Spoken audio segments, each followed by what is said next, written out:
로마서 함께 나누도록 하겠습니다. 로마서는 사도 바울이 썼습니다. 근데 대부분 바울이 편지 쓰는 교회들은 바울이 세웠거나 바울의 제자들이 세운 교회에 이렇게 주로 편지를 써요. 근데 이 로마 교회는 바울이 세우지 않았어요. 바울이 세우지 않고 오순절에 사도행전 2장에 성령 강림 때 여기 와가지고 은혜 받은 사람들이 돌아가가지고 세운 교회예요. 다른 루트로 누가 세운 흔적이 없어요. 그래서 이렇게 사도행전 2장에 오순절 성령 강림 때 와서 은혜 받고 돌아간 사람들이 이들이 세웠을 것이다. 이렇게 이제 정의를 내리는 거죠. 그래서 이들이 이제 세운 교회인데 사도 바울이 여기다 자기가 세우지 않은 교회인데 이 교회의 형편을 알게 되었고 이 교회에 편지를 써야 되는 이유가 생겼어요. 사도 바울이 로마서를 쓴 것은 어디서 썼냐면 고린도에서 썼습니다. 고린도 교회. 이게 3차 선교 여행 중에 쓴 거죠. 그때 당시가 55년에서 57년경이 돼요. 55년에서 57년경. 이때 이제 편지를 쓰게 됐는데 여기 갔을 때 무슨 일이 있냐면 우리가 고린도 전서에 보면 브리스길라와 이제 아굴라 얘기가 나오잖아요. 이게 이제 사도행전 18장에 나옵니다. 사도행전 18장에 브리스가 아굴라가 나오는데 로마 교회가 이렇게 이제 세워졌어요. 세워졌는데 시간이 좀 흘렀잖아요. 근데 49년경에 클라우디우스 황제가 우리 이제 사도행전 18장에 글라우디오라고 나오죠. 클라우디우스 황제입니다. 클라우디우스 황제가 로마에서 유대인들을 추방해요.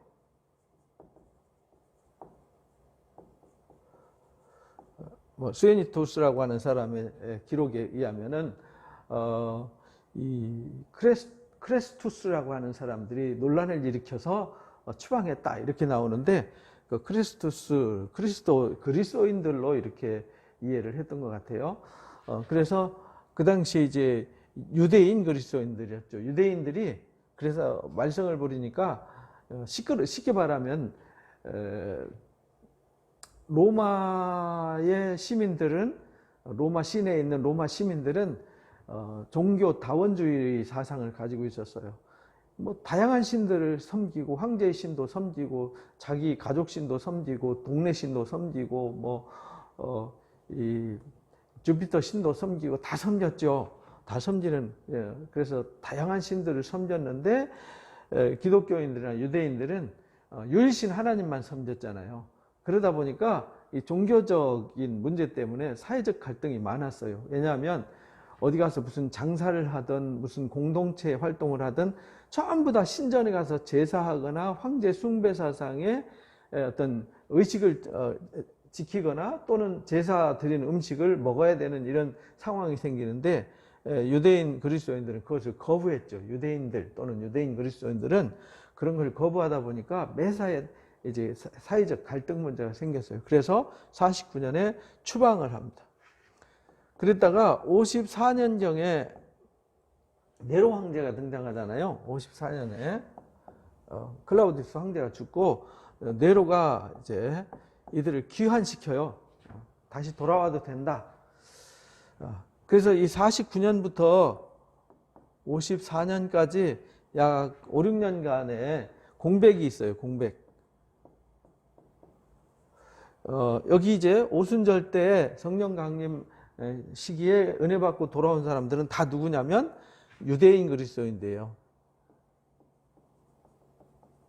유대인인데 예수님을 영접한 거죠. 그래서 유대인 그리스도인들만 있었어요. 이방인 그리스도인들에게 복음이 선포되어지고 증거되기 시작한 것은 복음이 예수님이 30년경에 부활 승천하셨으니까 부활 승천하시고 사도 바울이 회심한 때가 34년경이에요. 그리고 사도 바울이 본격적으로 선교사로 파송이 되어서 이방 선교를 시작한 것은 48년경입니다. 14년 후죠. 그래서 상당히 기간이 흘렀어요. 근데 기간이 흘러서 그러니까 바울이 회심할 당시니까 30년부터 49년이니까 약 19년, 유대인 그리스도인들이 19년에서 한 20년 가까이 로마 교회는 유대인 그리스도인들만 있었어요. 그러다가 바울이 회심한 후에 고넬료가 회심하고 바울이 회심한 후에 이방인 복음 이 허락이 떨어지잖아요. 그때니까 약 14, 15년 그냥 묵시적으로 이제 전파되었지만 공식적으로 이방인들에게 복음이 전해져서 이방인들이 복음을 받아서 어떻게 해야 되는지 구체적인 내용이 없었어요. 사도 바울이 선교 활동을 하면서 그 사상이 만들어져서 사도행전 15장에 이제 목매어 죽인 거, 우상 금지, 음행 금지, 피 먹는 거 금지 이런 공식적인 절차가 만들어진 거지 그 전에는 없었어요. 그러다 보니까 유대인 그리스도인들이 주류를 이루고 이방인 그리스도인들은 복음에 대한 어떤 구체적인 정체성에 대한 정립이 안 돼 있었어요. 그런데 유대인 그리스도인들이 추방당하잖아요. 이들이 추방당하니까 49년에 추방당하니까 이들이 없어졌어요. 그 공백에 이제 49년부터 54년 사이에 이방인 그리스도인들이 자리를 잡게 돼요. 근데 요 시기에 사도 바울이 복음을 전하던 시기란 말이에요. 그래서 사도 바울이 복음을 전하면서 복음이 무엇인지를 정의를 내렸던 때죠. 복음의 정체성에 대해서 구체적으로 이제 기초가 다져진 때예요. 그러다 보니까 이 이방인들이 자리를 잡았어요. 그리고는 54년에 귀환하잖아요. 귀환. 54년에 유대인들이 다시 돌아왔더니 이미 이방인 그리스도인들이 확 부흥돼 가지고요. 로마 시내의 기독교 공동체는 이방인 공동체 중심으로 돼 있었어요. 근데 유대인들이 돌아오고 나니까 유대인들은 회당 중심으로 이방인들은 가정 중심으로 예배를 하는데 이들 둘 사이에 이방인 그리스도인들과 유대인 그리스도인들 사이에 갈등이 생기기 시작한 거죠. 처음에는 이 유대인 그리스도인들이 많았어요. 이방인 그리스도인보다. 근데 돌아와서는 유대인 그리스도인보다 이방인 그리스도인이 많았어요. 그러다 보니까 이때는 이들이 힘을 썼는데 여기서는 힘을 못 써요. 그러다 보니까 이 보이지 않는 갈등이 있었어요. 근데 사도 바울의 목적은 고린도 교회에서 복음을 전하다 보니까 고린도 교회가 로마하고 가깝잖아요. 한 일주일이면 간단 말이에요. 3차 선교행 마치고 이 마케도니아 지방과 아게도니아 지방에서 거액의 헌금을 해줬어요. 그래서 그 헌금을 가지고 예루살렘에 가서 부조 헌금을 하고 예루살렘의 성도들의 후원을 받아가지고 로마를 거쳐서 스페인 땅끝까지 가려고 하는 바울의 계획이 있었어요. 근데 그 바울의 계획이 이 로마 사람들이 갈등을 겪으면 안 되잖아요. 지금 예루살렘 교회에서도 이 복음 문제 때문에 갈등이 많아서 바울이 어려움을 겪고 있는데 로마 교회까지 어려움을 겪고 있으면 로마의 후원을 받아서 스페인까지 땅끝까지 복음 선교를 해야 되는데 장애가 있을 것 같아요. 그래서 미리 로마서를 자기가 가지도 않은 교회인데 이 정황, 이 지금 로마 교회가 처한 이 상황 속에서 복음이 무엇인지를 다시 한번 구체적으로 정의를 내리고 복음으로 이방인 그리스도인과 유대인 그리스도인들이 화합해서 하나가 된 공동체, 그래서 복음으로 협력하고 땅끝까지 선교하는 선교 후원자들로 삼기 위해서 로마서를 쓰게 된 겁니다.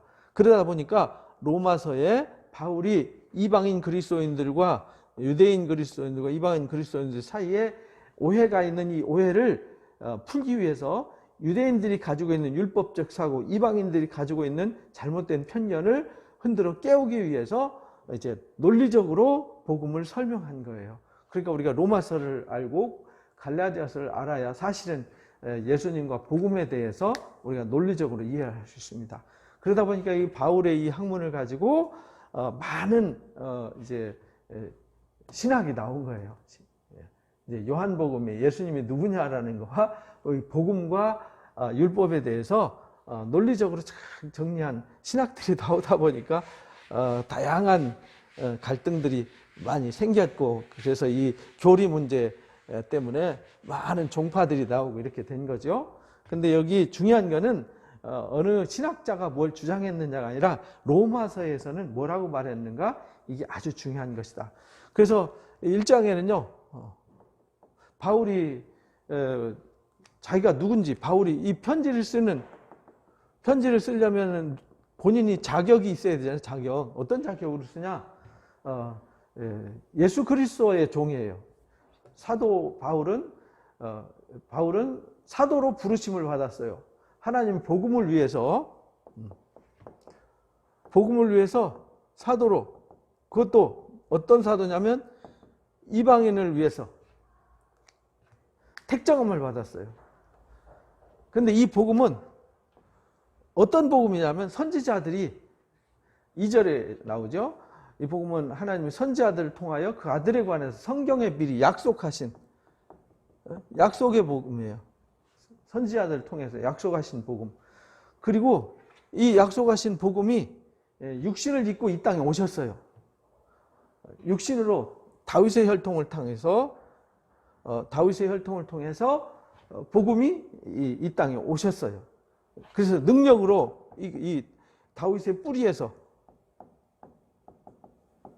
육신을 입고 오셨는데, 이 육신을 입고 온 이 예수님이 십자가에 못 박혀 죽으셨다가 능력으로 살아나셨어요. 부활. 그래서 예수님이 선지자들의 약속, 다윗의 언약, 또 죽은 자 가운데서 다시 살아나심으로 능력으로 하나님의 아들로 선포되신 그리스도. 이게 이제 그리스도예요. 이 복음, 이게 복음이에요. 이게 복음이에요. 복음이 뭔지에 대해서 정확하게 정의를 내리죠. 그러니까 우리도 복음이 뭐냐 그러면 이렇게 정의를 내릴 수 있어야 돼요. 선지자들을 통해서 약속하신 거다. 그 약속하신 대로 다윗의 뿌리에서 한 싹이 나서 이렇게 육신을 입고 이 땅에 오신 거다. 근데 그가 십자가에 못 박혀 죽으셨다가 3일 만에 살아나셔서 하나님의 아들로 인정되셨다, 증명되셨다. 이렇게 증명된 복음의 증인이 되어서 이제 사도 바울이 이제 이방인 중에서 복음을 믿어 순종케 하려고 부르심을 받았다.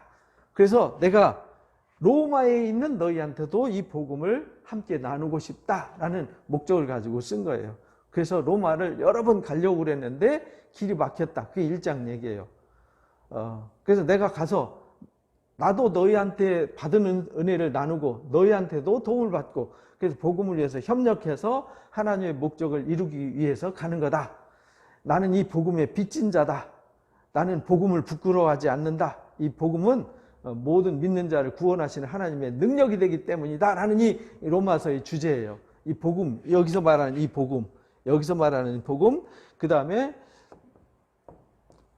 16절, 17절에 나오는 믿음에서 믿음으로 모든 믿는 자들 구원하시는 이 복음의 의가 이제 주제가 되는 거죠. 복음을 부끄러워하지 않는다.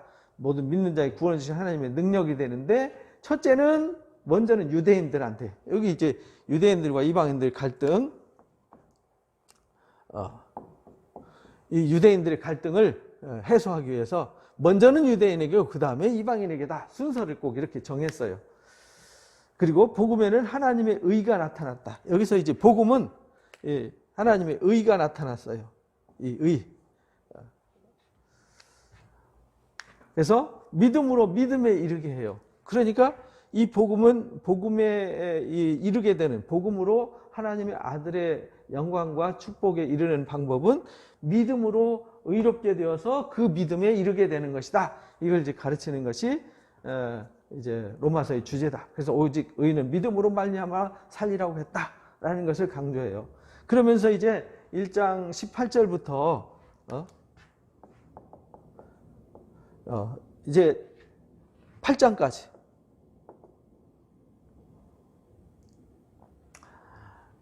여기 이제 유대인들에 대한 신앙 정체성을 정리를 해주는 거예요. 유대인들이 누구냐? 복음과 유대인들하고 어떤 관계가 있냐? 이들이 주장하는 율법과 예수 그리스도의 복음과 어떤 관계가 있냐? 이걸 이제 정리를 해주는 거예요.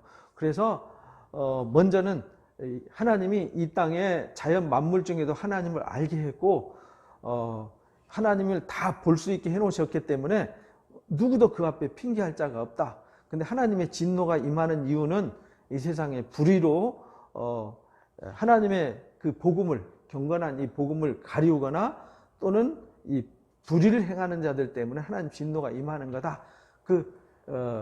사람들이 애써서 하나님을 부정하고 마음에 하나님을 담아두지 않기 때문에 그들이 악을 행하고 그들이 심판을 받게 되는 거다. 이것을 이제 정리를 해줬어요. 그것이 28절부터 나오죠. 그들이 마음에 하나님 두기를 싫어하며 하나님이 그들을 상실한 마음대로 내버려 두셨다. 합당치 못한 일을 하게 했는데 그 불의하고 추악한 일들을 다 증명을 하죠.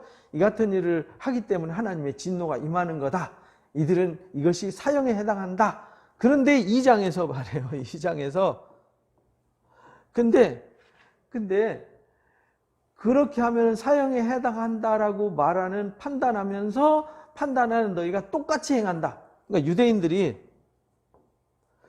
유대인 그리스도인들을 향한 말씀이에요. 그래서 구조가 이제 1장 18절부터 8장까지 그 다음에 9장부터 11장까지 여기는 이제 유대인 그리스도인들에게 복음을 변증하는 거예요. 그리고 여기 9장부터 11장까지는 이방인 그리스도인들에게 이제 복음을 설명하는 거예요. 그러니까 이 둘 사이에 갈등, 여기 이제 앞에서 말씀드렸듯이 둘 사이에 긴장 관계 있고 갈등 관계 있으니까 이 복음이 두 개로 쪼개지고 갈등을 겪으면 복음이 땅끝까지 가기 어렵잖아요. 그래서 이 둘 사이에 화합을 시키기 위해서, 화평케 하기 위해서 바울이 이 복음을 유대인들이 알아듣게 하고 이방인들이 알아듣게 하는 거예요. 그리고 이제 12장부터 15장까지 그러니까 유대인이나 이방이나 하나된 공동체다. 하나된 공동체가 되어서 하나님의 말씀을 믿고 의롭게 되었고 의롭게 되었으면 의로운 삶을 살아라 해서 여기는 믿음과 의를 가르치고 여기는 삶을 가르치는 거예요. 그러니까 이렇게 살아라. 산 예배의 삶을 살아라. 그리고 이제 16장에 이제 문안 인사하는 거죠. 이 베베 집사를 통해서 로마서를 전달하면서 두기고와 이 편지를 쓰죠. 26명에게 이제 안부를 사역자들한테 안부 전하는 얘기가 나옵니다.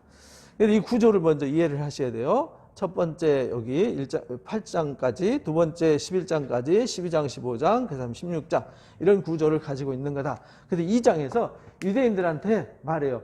너희가 이 이방인들이 부정을 행하니까 이방인들은 율법을 따라 행하지 않잖아요. 율법을 따라 행하지 않고 이방 사람들과 이제 문화가 비슷하잖아요. 그런데 이 사람들은 유대인들은 1500년 동안 전통적으로 복음을 들어서 전통적으로 율법으로 살아와서 율법에 젖어 있는 사람들이잖아요. 그래서 이들의 문화와 이들의 문화 차이 때문에 생기는 문제거든요. 이들은 부정해 이래가지고 판단하면서 자기들은 더 부정하게 살아요. 그래서 이 2장에 그렇게 말해요. 남을 판단하는 사람아 누구를 막론하고 내가 핑계치 못한다. 왜냐하면 내가 남을 정죄하면서 너도 그렇게 행하기 때문이다 라고 1장 마지막에 이건 사형에 해당해 그러면서 사형에 해당하는 일을 본인은 한다는 거예요. 그래서 이런 일을 행하는 자는 하나님이 심판하신다. 심판하시는데 각자 행하는 대로 심판할 거다. 행하는 대로. 그래서 참고 선을 행하는 자는 영광과 존귀와 썩지 아니함을 구하는 자에게는 영생으로 하시고, 그 다음에 악을 행하는 자에게는 환난과 곤고로 갚아주신다. 이것이 하나님의 공의다. 이렇게 가르쳐줘요.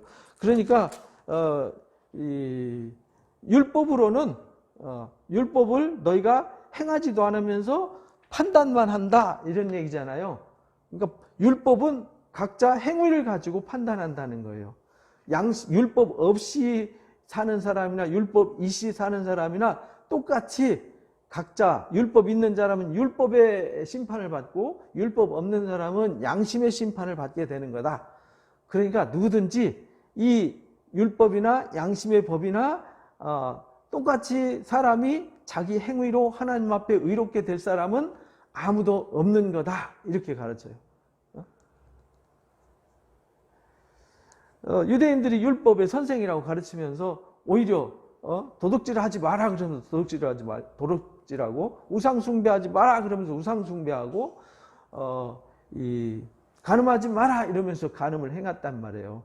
그러면은 너희가 전통적으로 혈통적으로 아브라함의 자손이라고 그래서 무조건 하나님이 너희들에게 은혜를 주시고 복을 주시냐? 그렇지 않다. 그래서 3장에서 가르치는 게 뭐냐면, 야, 너희가 불의를 행하는 것이 하나님의 의가 드러나면, 야, 우리 열심히 죄지하지 않겠냐? 그러니까 율법으로 또는 너희들 전통으로 의롭게 될 수 있는 길은 없는 거다. 인간은 이방인이나 너희나 의인은 없는 거다. 하나도 없는 거다. 인간의 모습은, 그래서 3장 9절에 그렇게 말을 해요. 유대인이나 헬라인이나 다 죄 아래에 있다고 우리가 이미 선언했다 하면서 10절부터 18절까지 이제 시편에 있는 말씀과 이사야의 말씀과 말씀을 인용해 가지고 의인은 없나니 하나도 없다. 깨닫는 자도 없다. 하나님 찾는 자도 없다. 다 치우쳐서 악을 행할 뿐이다. 피 흘리는데 빨리고 목구멍은 열린 무덤과 같다. 아주 입술에는 독이 가득하다 하면서 막 인간의 악을 끄잡아내잖아요. 그러면서 율법으로는요, 하나님의 20절에 그렇게 말하죠. 율법의 행위로는 그 앞에 의롭다함을 얻을 육체가 하나도 없다. 우리 인간은 하나님의 영광에 이를 자 아무도 없다. 모든 사람들이 죄 아래 있는 거다.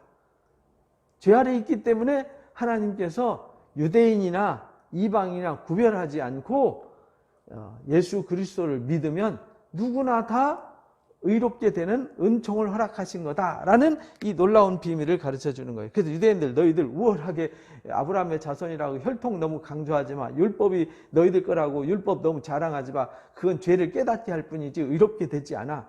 거룩해질 수 없어. 이걸 가르치는 거예요. 율법으로는 죄를 깨달을 뿐이지 하나님의 영광에 이를 수 없어. 그래서 율법으로는 자랑할 게 없기 때문에 28절에 사람의 의롭다 하심을 얻는 것은 율법의 행위에 있는 게 아니라 믿음으로 우리가 되는 줄 안다. 그래서 하나님께서 유대인의 하나님만 되는 게 아니야. 그러니까 이방인의 하나님도 되는 거지 너희 하나님만 되는 건 아니야 라고 이제 야단을 쳐요. 그러면서 할례자도 믿음으로 말미암아 또는 무할례자도 믿음으로 말미암아 의롭다 하실 하나님은 한 분뿐이시다. 그래서 우리가 믿음으로 말미암아 율법을 없애느냐? 절대 그런 건 아니다. 율법을 오히려 더 굳게 세우는 거다라고 3장에 가르쳐요. 그리고 이제 4장으로 넘어가서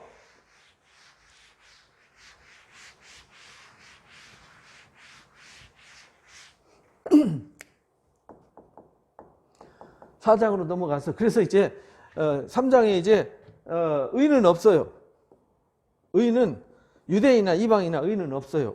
오직 의롭게 되는 것은 믿음으로만 돼요. 그럼 여기서 믿음을 논증하는 거죠. 왜 그러냐면 자 봐봐. 아브라함 원래 율법 있기 전에 아브라함이 부르심을 받았잖아요. 율법은 아브라함이 온 후, 아브라함이 부르심 받은 후 400년 후에 모세를 통해서 준 율법을 통해서 주신 것이 율법이잖아요. 모세를 통해서 주신 것이. 근데 여기 아브라함을 부르실 때 뭘로 부르시냐면 믿음으로 부르셨어요. 그래서 우리 조상 아브라함이 무엇으로 의롭다를 받았느냐? 그가 행위로 의롭다 된 것이 아니라 아브라함이 하나님을 믿음에 그걸 의로 여겼다. 그러니까 여기 아브라함이 하나님 믿음으로 의롭게 된 거 아니야.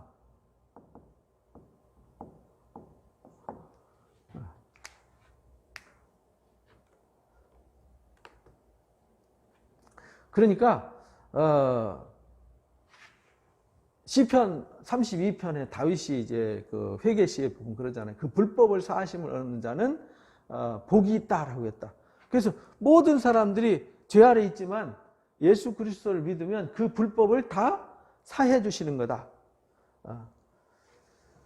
그래서 아브라함이 이 믿음이 율법 있을 때가 아니라 율법 없을 때 아니야. 율법 없이 의롭다함을 얻은 거 아니냐. 그 아브라함의 할례도 아브라함한테 창세기 17장에 모세가 등장하기 전에 준 거 아니냐.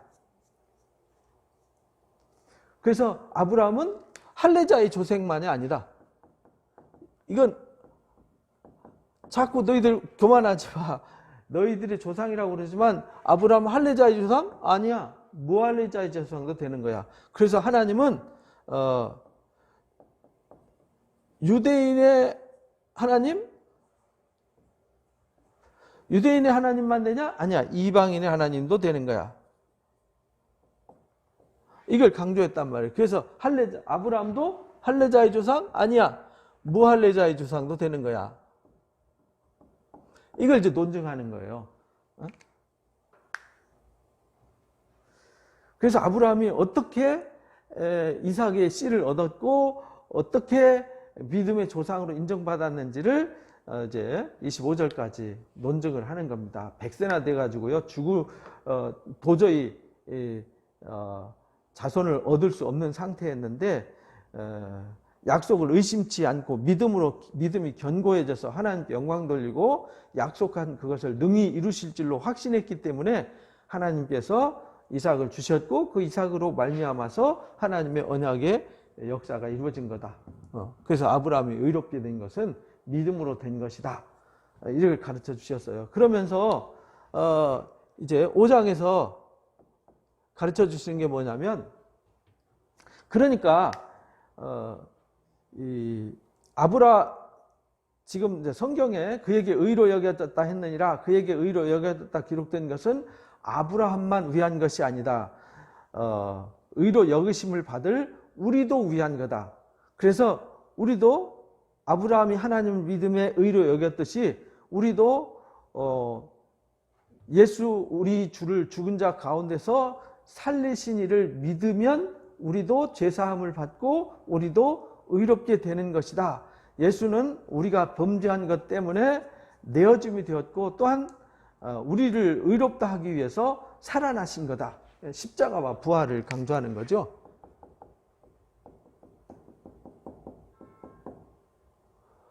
하나님을 믿음에 의롭게 여겼듯이 하나님이 이걸 믿으면 이걸 의로 여겨주시는 거다. 그러면 우리가 믿음으로 의롭다 하심을 받았으면 우리가 이제 의롭다 받았잖아요. 우리가 의롭게 되었으면 화평을 누려야지. 화평. 그렇잖아요. 아니 네가 할례자냐 무할례자냐고 여기 싸우면 되냐? 여기 유대인 그리스도인들 너희들 교만하지 마. 하나님은 유대인의 하나님 되고 이방인 하나님도 되는 거야.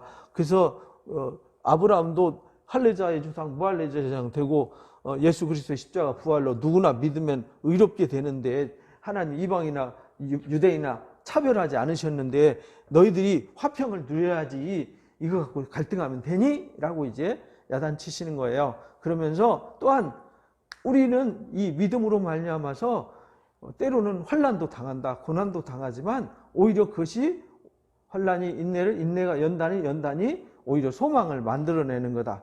우리가 연약할 때 예수님이 우리 죄 아래 있을 때, 우리가 죄인 되었을 때 우리를 얼마나 사랑하시는지 그 사랑을 확증하기 위해서 십자가에 못 박혀서 죽으셔서 그 십자가로 나는 너희를 사랑해 라고 확증해 주셨다는 거예요. 8절에 우리가 아직 죄인 되었을 때 그리스도께서 우리를 죽으심으로 하나님께서 우리에 대한 자기 사랑을 확증하셨느니라.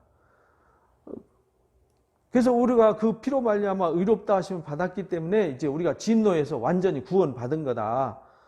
이제는 우리로 화목하게 하신 그리스도로 말미암아 하나님 안에서 우리가 즐거워해야 된다.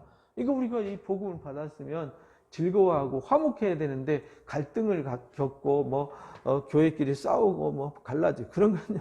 그건 거기 복음이 없기 때문에 그래요. 복음을 몰라서 그러는 겁니다. 그러면서 12절부터 그러므로 한 사람 때문에 죄가 왔지 않냐.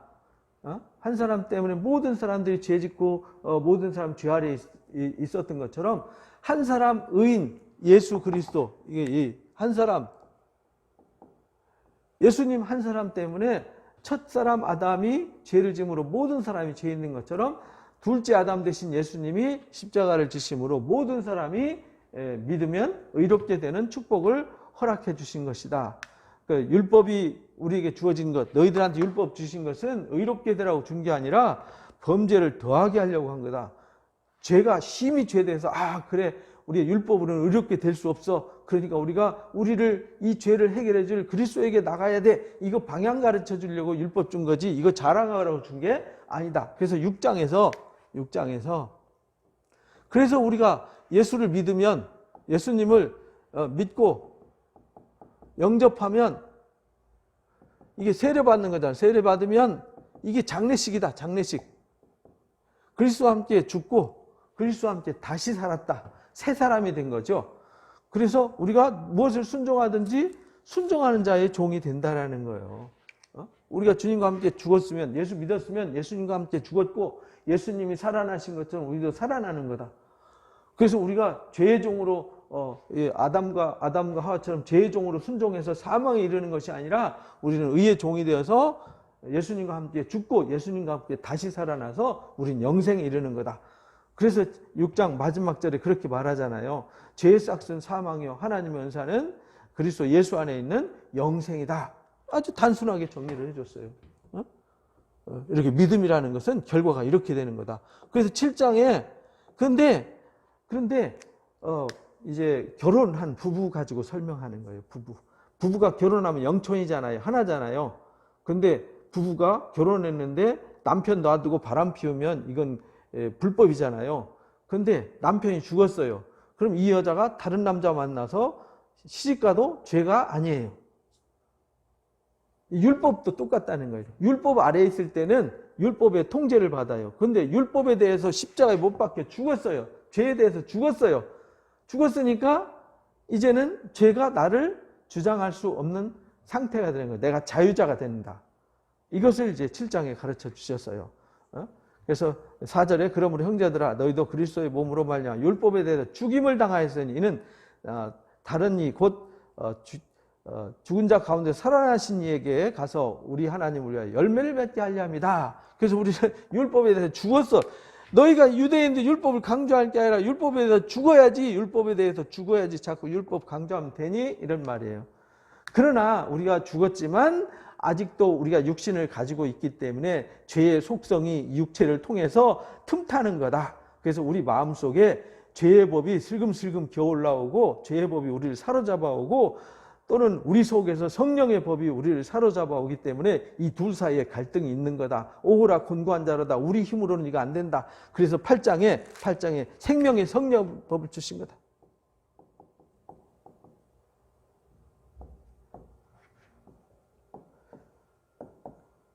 생명의 성령의 법을 줘서 죄와 사망의 법을 이기게 하신다. 우리 힘으로는 안 된다는 거예요. 그래서 육신을 쫓는 자는 육신의 일을 생각하고 영을 쫓는 자는 영의 일을 생각하는 거예요. 우리 속에 그리스도의 영이 없으면 그리스도의 사람이 아니에요. 그리스도의 영이 있으면 이제 나는 새 사람이 되었기 때문에 새로운 피조물이 됐어요. 그래서 하나님을 아빠, 아버지라 불러요. 새로운 신분이 된 거죠. 그래서 우리는 하나님 나라의 상속자가 되었어요. 그러니까 육신대로 져서 육신을 쫓는 자가 되면 안 돼요. 우리는 빚진 자가 되었어요. 그러니까 상속자답게 고난도 함께 당해야 되는 거다. 이렇게 말해요. 그러면서 아직은 우리가 피조물이 고대하는 바는 하나님의 아들들이 나타나는 거다. 우리는 이 피조물이 아직도 이 땅에 살고 있기 때문에 코로나 바이러스 걸릴 수 있어요. 감기 걸릴 수 있어요. 암 걸릴 수 있습니다. 그러나 이 몸은 죽어도 다시 사는 부활의 권능, 새 생명과 하나님의 아들이라는 정체성은 바뀌지 않는다. 그런 말입니다. 그래서 우리가 새로운 피조물도 우리도 똑같이 탄식하면서 하나님 아들들이 나타나는 걸 기다려요. 그리고 주님이 다시 오실 때 우리가 영원히 새 생명을 얻어서 안식의 나라에 이르게 되는 것이죠. 그래서 우리가 다 소망으로 구원을 얻는 것이다. 소망으로 구원을 얻는 것이지 아직 이 육체는 이 땅에 살고 있어요. 구원이 완성되지 않았고 사탄이가 심판받지 않았고 사탄이가 멸망받지 않았어요. 우리는 여전히 공중곳에 잡은 자 아래 살고 있어요. 그 속에서 하나님의 선택받아서 구별받아서 하나님의 은혜로 보호받는 것밖에 없는 것이죠. 그러나 이 육체는 여전히 세상의 지배를 당할 수 있으니까 우리가 성결한 삶으로 우리 하나님의 보호를 받도록 노력을 해야 되는 것이죠. 그래서 하나님의 사랑이 우리에게 확실하게 나타났어요. 독생하신 아들까지 내어줄 만큼 우리를 사랑하세요.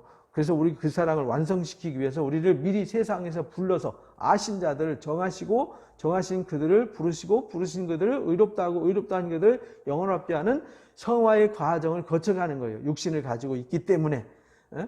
그래서 우리가 연약하고 약하기 때문에 이 피조물이 고대하는 바 하나님의 아들들이 나타나는 바를 간절히 사모하기 때문에 성령은 우리 연약함을 아시고 우리를 위해서 친히 기도하신다. 이렇게 가르쳐 주세요. 그래서 그리스도 안에 있는 사람들은 서로 협력해서 화평을 누리면서 협력해서 선을 이루는 거다. 이걸 가르쳤어요. 그래서 하나님의 사랑이 우리한테 확증되었다. 아들까지 되어줬는데 못 줄 게 뭐 있냐. 하나님의 사랑에서 우리를 끊을 것이 절대 없다. 이렇게 이제 단정을 해요. 그래서 1장부터 8장까지 너희들 유대인들 교만하지 마. 율법 자랑하지 마. 할례 자랑하지 마. 그거 다 죄 깨닫는 것이고 그것이 자유 안 줘. 그것이 생명 안 줘. 여전히 그것은 죄를 깨닫게 하고 그것은 나를 비참하다는 사실을 알게 할 뿐이야 라는 걸 가르쳐줘요. 그래서 그리스도를 만나면 믿음으로 의롭게 되는 거야. 그래서 너희들만의 하나님이 아니야. 유대인들이 하나님만이 아니야. 이방인의 하나님도 돼.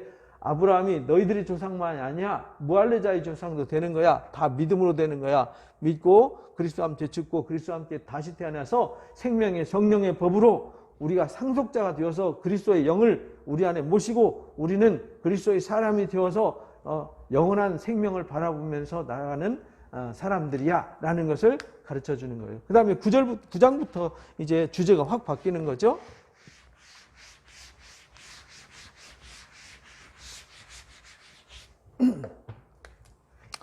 9장은 그런데 그렇다고 해서 이방인들 웃지라니까. 이방인들 너희들도 까불지 마. 내가 가슴 타는 게 있어. 내 가슴 타는 거는 유대인들을 위한 거야.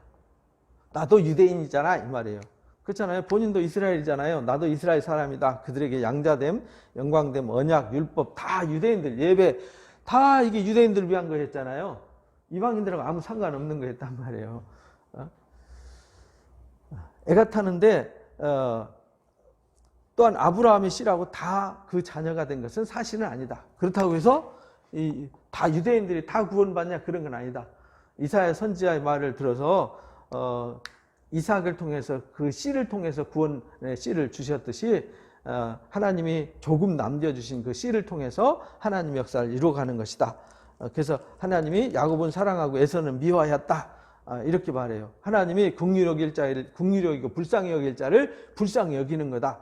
원래 유대인들이 이들이 믿지 아니함으로 이들을 위한 거였는데 이들이 믿지 아니함으로 이제 꺾여졌다라는 거예요. 그래서 하나님이 긍휼히 여기셨는데 그들이 긍휼을 바로가 긍휼을 받지 않고 오히려 그 마음이 강팍해져서 하나님의 의를 드러냈잖아요. 이것처럼 하나님께서 당신의 정하신 일을 당신의 뜻을 이루기 위해서 쓰는 거다. 유대인들한테 복음을 줬는데 이들이 거부하고 이들이 믿지 않는 것도 하나님의 섭니다.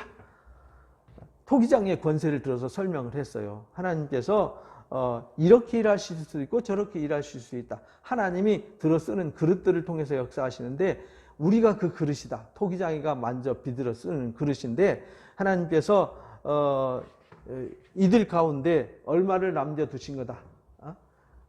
이사야 선지자를 통해서 하신 말씀, 이들을 구원하기 위해서 이들이 받지 않으니까 이방인 너희들한테 복음이 간 거야. 이들이 받지 않아서, 이들이 믿지 않아서, 이들이 일부만 구원을 받고 이 복음이 너희들한테 간 거야. 이렇게 가르쳐요. 그런즉 하나님께서 하시는 일은요, 신명막측에서 알 길이 없어요. 이들은 왜 구원받지 못했느냐? 이들은 믿지 않았어요.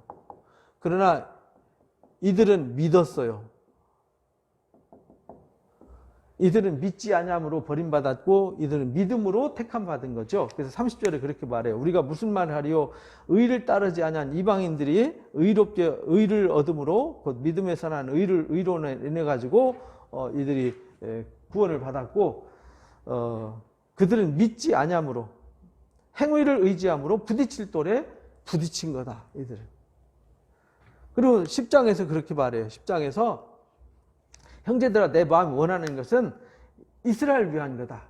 그들이 구원받기를 바라는 거다. 근데 그들이 잘못된 율법을 잘못 오해해가지고 또 자기들의 믿음을 오해해가지고 하나님의 의를 모르고 자기 의를 쫓아서 결국은 함정에 빠진 거다. 예수님은 십자가에서 못 박히신 이 예수님은 율법의 마침이 되셨다. 마침이 됐다는 말은 완성이 되었다 이 말이에요. 텔로스라는 말은 끝났다. 끝이라는 말은 끝나서 없어졌다가 아니라 완성되었다 이런 말입니다. 그래서 그리스도를 믿는 모든 자에게 의를 이루기 위해서 율법의 마침이 되셨다. 그래서 믿음으로 의롭다함을 얻기 위해서 예수님이 이 땅에서 오신 거예요. 그런데 사람의 노력으로 하늘 꼭대기 올라가서 바다 끝에 가서 말씀을 가지고 와서 믿어서 구원받으라는 게 아니에요. 요 입에 있고 마음에 있는 거란 말이에요. 그래서 하나님이 보내신 자들이 말씀을 전하면 듣고 들으면 믿고 믿으면 아멘이라고 주로 시인하면은 구원을 받게 된다. 그래서 마음으로 믿어 의에 이르고 입으로 시인하여 구원에 이르게 된다. 그래서 복음을 전파하면 듣고 믿고 그러면 구원을 의롭게 되고 구원을 이루게 된다. 이 과정을 설명을 했어요.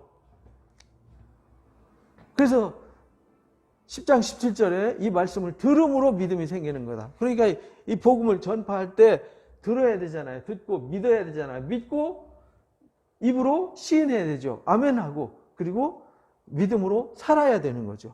그래야 구원에 이르게 되는 것이다 라는 걸 가르쳐 주셨어요. 근데 이스라엘이 알지 못했어요. 이스라엘이 이 놀라운 사실을 알지 못해서 버림을 받았죠. 내가 찾지 아니한 자들에게 찾은 바 되고 묻지 않는 자들에게. 그래서 이 복음이 유대인들한테 주신 건데 안 믿으니까 이방인한테 갔다. 그러니까 이방인한테 갔다. 여기도 이방인한테 간 거다. 그래서 11장에 강조하는 거예요. 11장에 그러므로 말한다. 자기 백성을 그렇다고 버렸느냐? 아니다. 1절에 그렇게 말하죠. 그럴 수 없느니라. 나도 이스라엘인이고 아브라함의 씨고 그 뿌리라는 거예요. 하나님께서 버린 게 아니라 시기하게 하려고 유대인들을 시기하기 위해서 그들이 돌아오게 하기 위해서 이방인을 택한 거다. 그러니까 여기가 원감람나무다. 여기가 원래 이 복음이 이들을 위한 거잖아요. 아브라함도 이삭도 야곱도 역사도 예배도 전통도 뭐 제사도 다 이들을 위한 거였잖아요. 근데 이들이 꺾였어요. 꺾여서 돌감나무인 이방인들이 유대인들이 꺾이고 여기 예수님이라고 하는 나무에 유대인들은 꺾이고 이방인들이 접붙여진 거다. 그러니까 이방인 너희들 교만하지 마. 원래는 유대인들 거야. 너희들 돌감람나무가 참감나무에 접붙여받은 것도 대단한데 진짜 원래 참감람나무가 원가지에 붙으면 얼마나 대단하겠냐. 그러니까 하나님의 오묘한 섭리 참 알 길이 없다. 그러니까 하나님의 하시는 일은 선택하신 일을 하나님 부르시면 결코 후회하심이 없다. 하나님이 이렇게 계획하고 설계하셔서 이방인한테 복음을 전하고 이방인을 통해서 유대인을 돌아오게 하고 하는 이 하나님의 섭리는 사람들이 다 헤아릴 수 없는 거다. 그래서 모든 것이 하나님에게서 나와서 하나님으로 말미암다 하나님에게로 돌아가는 것이다. 이것이 11장 끝이에요. 그 다음에 12장부터 15장까지 이제 그들의 삶에 대해서 가르치는 거예요. 삶에 대해서. 그러니까 삶이 예배가 되어야 된다. 너희 삶을 온전히 하나님 앞에 드리는 거, 이게 영적 예배다. 그러니까 이 세상을 본받지 말고 변화받고 새롭게 돼야 된다. 그러니까 이 삶이 예배가 돼야지 내가 맞다 네가 맞다 서로 갈등 구조 아니다. 복음은 누구의 하나님, 누구만의 하나님, 누구만을 위한 복음 아니다. 선민사상 버려라. 하나님은 모든 사람이 다 구원받기를 바란다. 그러니까 너희는 삶이 예배가 돼야 된다. 세상을 본받지 마라. 새롭게 변화봐야 된다. 그리고 사람들은 다 각자 수준이 있는 거다. 각자 레벨이 있는 거예요. 누구는 강한 믿음이 있고 누구는 약한 믿음이 있고 누구는 이런 믿음이 있고 누구는 저런 믿음이 있어요. 그러니까 그걸 판단하지 말고 각자 받은 은사를 따라서 봉사를 해라. 가르치는 자는 가르치는 일로 어떤 사람은 은혜를 따라서 예언이면 믿음으로, 섬기는 일이면은 섬기는 일로, 가르치는 자는 가르치는 일로 이렇게 봉사해라. 각자 주어진. 그리고 자세는 이래야 된다라고 가르쳐줘요. 사랑엔 거지 없다. 그러니까 형제를 사랑해서 서로 우애하고 존경하기를 서로 먼저 하고 부지런해서 게으르지 말고 열심을 품고 주를 섬겨라. 소망 중에 즐거워하고 환난 중에 참아라. 기도에 항상 힘써라. 성도에 쓸 것을 공급하면서 살아라. 이것이 이게 성도의 삶이다. 구원받은 자들의 삶이다 라는 것을 12장에 가르쳐 주셨어요. 그래서 축복하는 자를 축복하고 저주하면 안 돼요. 저주로는 심판은 하나님이 하세요. 그러니까 우리는 우리 할 일만 하면 되는 거예요. 나머지는 하나님이 하세요. 그리고 13장에서 세상을 향해서 국가에 대해서도 가르쳐 주셨어요. 우리가 이 세상 권세에 대해서 대하는 자세도 우리가 바뀌어야 된다. 왜냐하면 세상의 대통령도 권력자도 다 누가 세웠냐면 하나님이 세웠어요. 그들한테 괜히 칼 준 게 아니다. 악을 행하는 자들 징벌하라고 세운 거다. 그러니까 너희는 정치 권력자들한테 대결하지 말고 그들을 세운 목적에 순종해라. 그리고 세금 낼 것 내라. 이렇게 말해요. 우리가 해야 될 일은 피차 사랑의 빛 외에는 절대 빚지면 안 된다. 사랑의 빛을 서로 사랑하라는 그것이 율법의 완성이기 때문에 우리는 절대 사랑의 빛만 지면 된다. 그러니까 우리는 이 땅에 뭘로 사냐? 무슨 정치, 사회, 문화 쪽에 막 가서 헤딩하고 살지 말고 우리는 은밀하게 복음으로 살아가는 이 거룩한 12장의 삶을 사는 게 중요하다. 왜? 시기가 이제 가까웠어요. 때가 가까웠어요. 자다가 깰 때가 되었어요. 우리의 구원이 처음 믿을 때보다 가까웠기 때문에 그래요. 그래서 밤이 깊고 낮이 가까웠으니까요. 우리 정신을 차리고 깨어서 기도해야 되는 거죠. 술 취하지 말고 음란하지 말고 방탕하지 말고 다투거나 시기하지 말고요. 오직 예수 그리스도로 옷 입고 정력을 위해서 육신의 일을 하면 안 된다라는 것을 가르쳐 주셨어요. 그리고 14장 15장에서는 강한 이방인 그리스도인들이 약한 유대인 그리스도인들을 받으라는 거예요. 왜? 유대인 그리스도인들은 시장에서 나오는 음식을 안 먹어요. 왜냐하면 제사 드리고 나왔기 때문에. 근데 이방인들은 아무 거리낌 없이 사서 피 흘린 거, 제사 드리고 나온 거 거룩함으로 감사함으로 먹으면은 버릴 거 없는데 라고 하면서 먹어요. 유대인들은 절기나 안식이나 이걸 너무 까다롭게 지켜요. 근데 이방인들은 자유로워요. 그러니까 너희들은 어쩌고 저쩌고 하니까 아니야.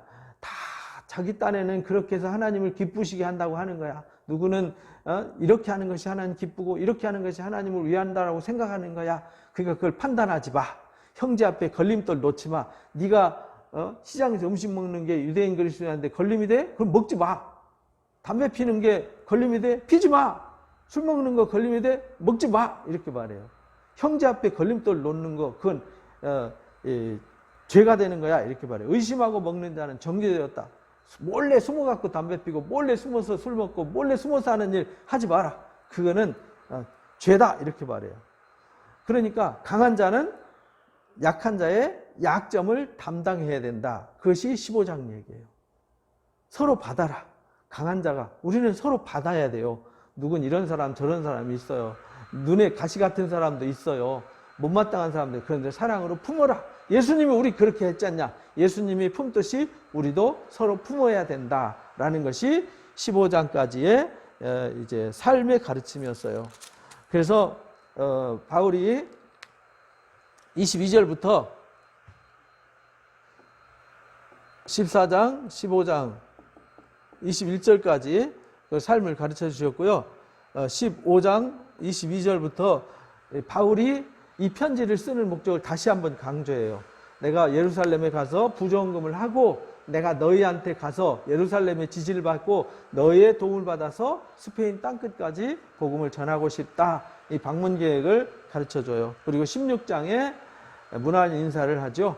26명의 사역자들에게 문안하라 라는 이야기와 함께 이제 인사말로 로마서가 마쳐지게 됩니다. 그래서 이 편지를 들고 가는 것은 베베 집사가 들고 가고 또 이 편지를 쓴 것은 더디오라는 사람이 대필 했다라고 22절에 나오죠. 이렇게 해서 로마서가 끝납니다. 그러니까 우리는 로마서를 통해서 우리는 하나님의 이 복음의 섭리를 온전히 깨달아야 돼요. 잘못된 생각과 편견으로 남을 판단하고 정죄해서는 안 되고요. 서로 갈등 구조를 가지면 안 돼요. 복음 안에서 하나가 돼야 돼요. 서로 우리는 삶을 들여서 산 예배의 삶을 살아야 돼요. 각자의 분수에 맞도록 살아야 돼요. 서로 협력해서 부지런히 섬기고 봉사하고 각자 우리에게 주신 복음의 사명을 다할 뿐이에요. 나머지는 하나님이 하세요. 그래서 우리는 이 복음의 로마서의 복음의 본질을 다시 한번 바르게 잘 가르침 받아서 로마서는 무슨 뭐 교리책을 쓴 게 아니에요.